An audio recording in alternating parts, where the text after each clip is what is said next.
May nais lamang po akong sabihin sa ngalan nating lahat.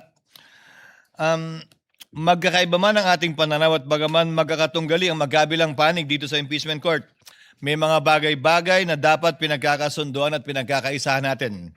Lalo na dun sa mga napuyat kagabi kakapanood ng TV.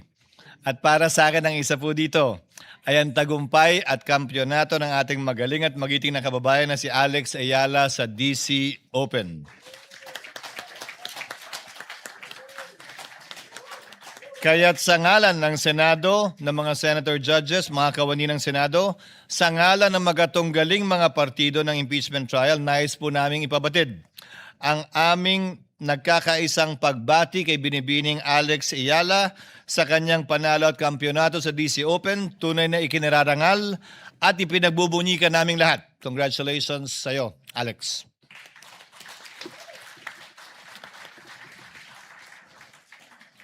Kaya pag may inaantok po na Senator Judge, malamang nanood kagabi. The clerk of court is instructed to kindly call the case before this impeachment court. Case number